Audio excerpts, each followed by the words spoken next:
Alright, so I guess it's like grumpy old guy time or something. I've got a few pet peeves, okay?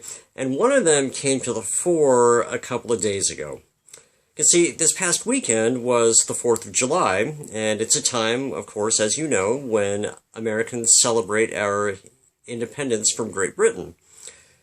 And in normal times, when there's not like, a pandemic or something going on, it's a time for barbecues, for beach outings, fireworks, and apparently for watching the musical Hamilton on Disney+.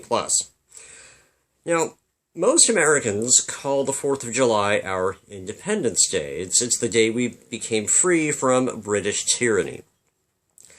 But here's where my pet peeve comes in, okay?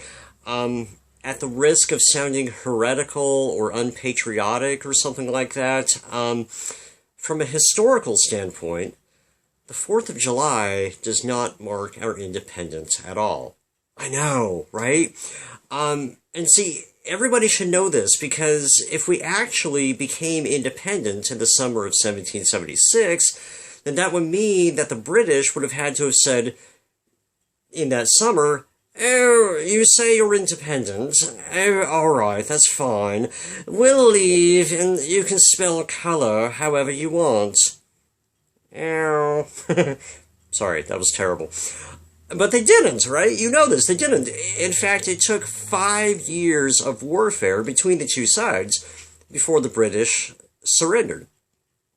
But even then, technically, we were still not independent, because it took almost 2 years for a peace treaty to be signed, which took place in Paris on September 3, 1783. 7 years, more than 7 years after the Declaration of Independence.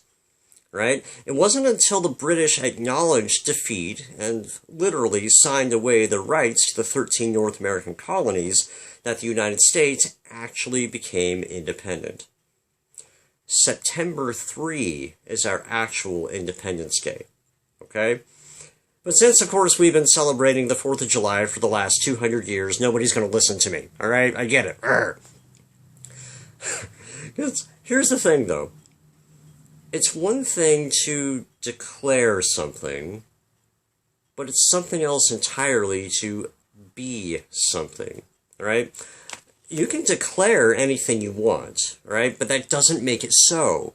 See, I can declare that I'm the King of Ireland, but unless the Irish people actually acknowledge that and put a crown on my head and give me like a throne in Dublin or something, it's meaningless. It's just words on my part. So you see, it's not how you start, but it's how you end up. It's what you do after you declare. James, the brother of Jesus, said something along these lines in the first chapter of his letter in the New Testament.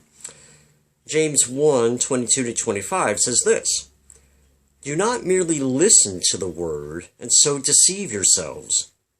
Do what it says. Anyone who listens to the word but does not do what it says is like someone who looks at his face in a mirror and, after looking at himself, goes away and immediately forgets what he looks like. But whoever looks intently into the perfect law that gives freedom and continues in it, not forgetting what they've heard, but doing it, they will be blessed in what they do." See, you can call yourself a follower of Jesus. You can declare it from the mountaintops, hallelujah, praise the Lord, but unless you do what he calls you to do, it's like declaring your independence while someone else's flag still flies over your territory. So today, whose flag flies over your house? Whose flag flies over your heart? Declare, that's fine, that's great, but declare and do. Declare and be.